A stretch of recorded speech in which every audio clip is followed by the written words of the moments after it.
Salam dan bahagia. Kita masuk ke modul 2.2 pembelajaran sosial emosional. Pada kesempatan kali ini, saya akan mempresentasikan jurnal refleksi 2 mingguan untuk pembelajaran sosial emosional modul 2.2.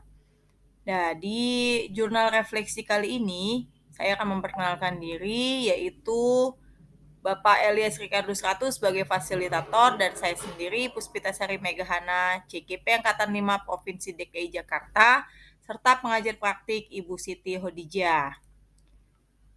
Kegiatan yang akan saya deskripsikan pada jurnal refleksi ini ketika saya masuk pada modul lain, modul praktik pembelajaran yang berfokus pada murid yang sebelumnya pada modul 2.1 tentang pembelajaran berdiferensiasi.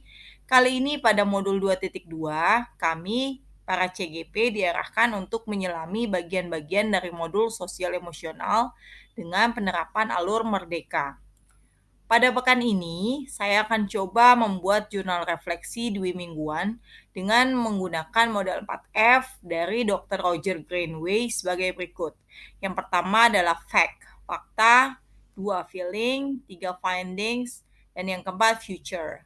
Untuk fakta, kegiatan awal yang saya lakukan pada modul 2.2 yaitu saya melakukan aktivitas di LMS dengan melewati tahapan alur merdeka yang dimulai dari tahapan mulai dari diri dan dilanjutkan eksplorasi konsep dan ruang kolaborasi.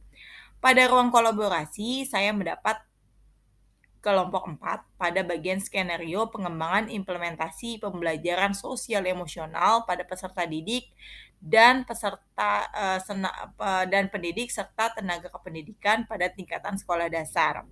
Di kelompok 4 tersebut beranggotakan saya sendiri, kemudian ada rekan saya Bu Yuni dan juga Bu Azizah.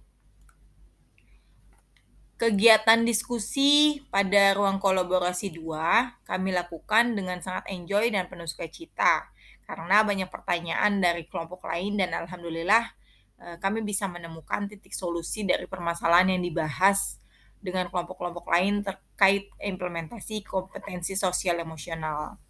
Nah, selanjutnya pada ruang demonstrasi kontekstual, kami diarahkan untuk membuat RPP yang mengintegrasikan pembelajaran sosial emosional. Saya juga mengolaborasikan dengan penerapan RPP berdiferensiasi dalam tugas demonstrasi kontekstual modul 2.2 ini. Selanjutnya, kami para CGP melakukan kegiatan diskusi pada ruang elaborasi pemahaman dengan instruktur sebagai pemateri. Dengan mengikuti kegiatan tersebut, wawasan saya semakin bertambah mengenai pembelajaran sosial emosional. Aksi nyata yang dilakukan pada tanggal 22 Desember 2022 lalu, saya menuliskan sebuah deskripsi singkat tentang bagaimana menerapkan sosial emosional dalam kegiatan kita sehari-hari, terutama di lingkungan tempat kita bekerja. Salah satunya dengan penerapan mindfulness dengan teknik STOP. Yang kedua dari teknik 4F ini adalah feelings, yaitu perasaan. Saya mengikuti aktivitas pembelajaran sosial emosional. Saya sangat bersemangat karena saya merasa pembelajaran sosial emosional ini sangat baik jika prosedur pelaksanaannya saya pahami secara keseluruhan, agar dapat langsung bisa diimplementasikan pada lingkungan kerja, apalagi setelah memahami secara menyeluruh penerapan pembelajaran sosial emosional. Pada pembelajaran modul coaching, walaupun saat ini kami masih pada proses mulai dari diri di modul 2.2 dan eksplorasi modul 2.3 dan eksplorasi konsep, namun saya sangat berantusias untuk menyelesaikan tahapan-tahapan dari alur pembelajaran ini. Karena modul ini mulai mengarahkan kita untuk menjadi pemimpin pembelajaran yang mana ada materi tentang coaching, mentoring, training, consulting, dengan menerapkan pendekatan tahapan tirta yang menjadi pondasi atau referensi saya dalam berlatih menjadi coaching untuk peserta didik serta rekan sejawat untuk menemukan tujuan yang ingin dicapai. Yang ketiga dalam tahapan 4F ini adalah findings, yaitu pembelajaran. Pada modul ini, banyak pengetahuan dan pengalaman baru yang saya dapatkan melalui modul pembelajaran sosial emosional dan coaching yang dapat saya terapkan untuk murid dan rekan sejawat.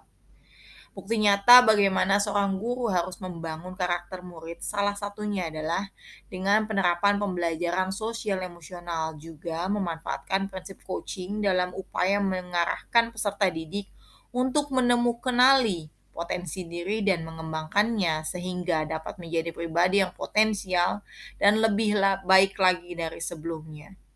Pembelajaran sosial emosional ini juga dapat kita kolaborasikan dengan pembelajaran berdiferensiasi agar lebih maksimal dalam menghadirkan pelayanan yang optimal pada murid sesuai dengan prinsip Amor menurut Ki Hajar Dewantara. Rangkaian 4F yang terakhir adalah future, yaitu penerapan. Setelah saya melewati seluruh alur pembelajaran modul sosial emosional, saya banyak menemukan wawasan baru yang sangat bermanfaat untuk aktivitas saya sebagai seorang pendidik. Apalagi saat ini kami sudah mulai menyelami modul 2.3 tentang coaching, yang mana arah pembelajarannya itu untuk menjadi pemimpin pembelajaran yang diharapkan mampu mengimplementasikan prinsip coaching. Setelah mengakhiri praktik pembelajaran yang berpihak pada murid pada paket modul 2 ini, saya optimis menjadi pribadi yang lebih mantap dan siap menuju masa depan dengan memahami konsep untuk menjadi pemimpin pembelajaran yang dapat mewujudkan peserta didik yang memiliki dimensi-dimensi profil pelajar Pancasila. Untuk sahabat lain, perlu ketahui bahwa pembelajaran sosial dan emosional memiliki beberapa tujuan.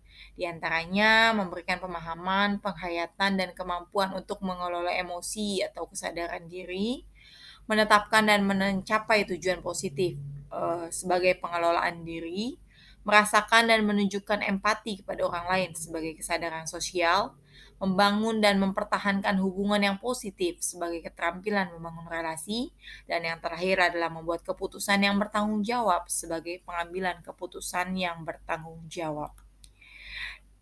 Demikian apa yang bisa saya paparkan pada kesempatan kali ini. Terima kasih, salam dan bahagia.